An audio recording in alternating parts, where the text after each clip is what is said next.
Before reasoning from the practice of the apostolic age in regard to the supper, it seems but just that the following things be recollected.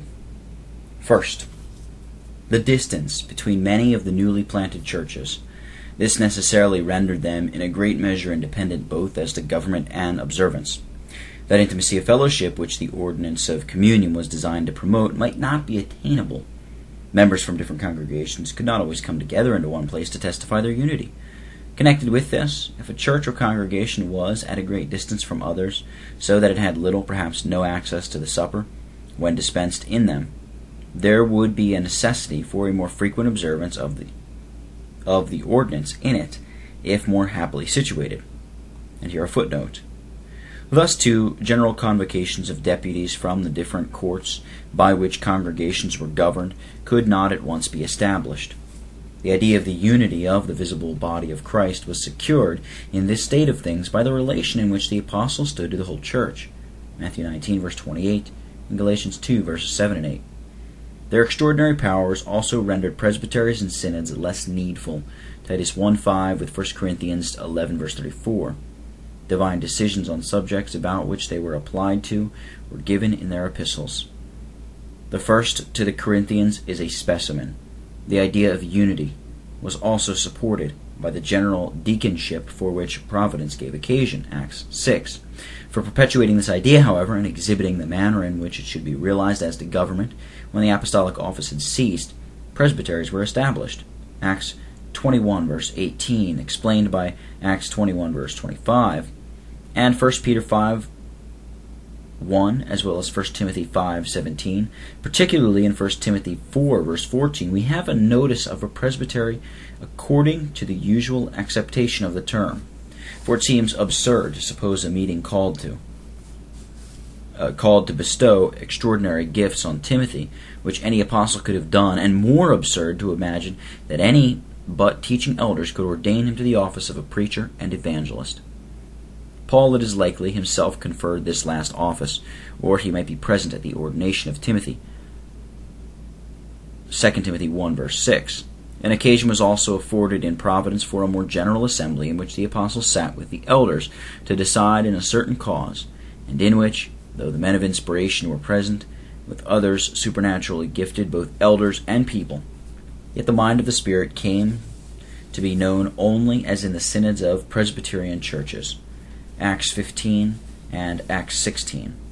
Thus did Jesus, the Lord of the church, provide for her future state, when extraordinary relations and powers should have ceased, and thus did he disclose the intended plan of government. It is possible to account from circumstances for all that has the appearance of independency in the apostolic age. But what circumstances can account for the great lines of Presbyterianism when then stamped on the church? These must have been the fruit of design. Secondly, the great need of confirmation in the days of the apostles.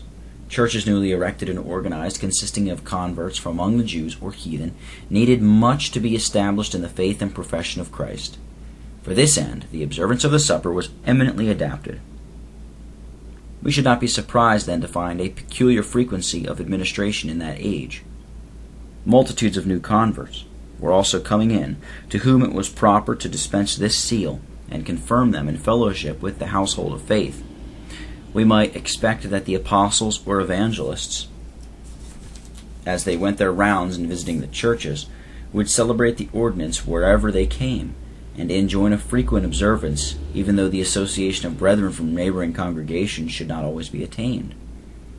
Thirdly, the propriety and necessity of deeply impressing on Christians in that age the idea of the abolition of the law.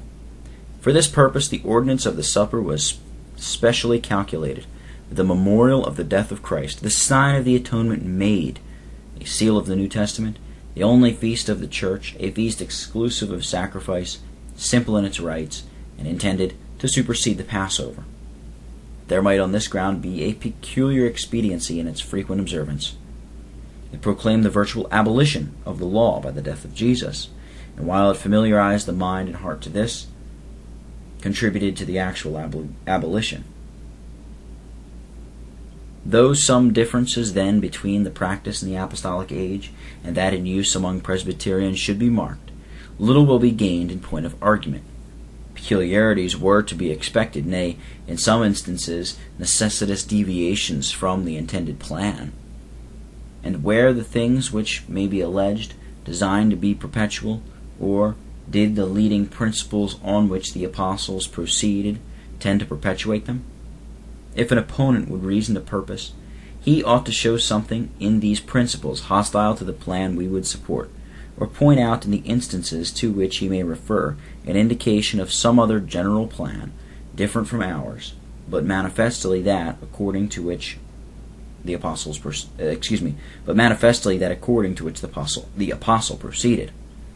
But let us look into the history of the apostolic age. Peculiarities, we have said, might be expected. Few of them, however, are recorded. The record was to serve for direction, and it is not encumbered with these.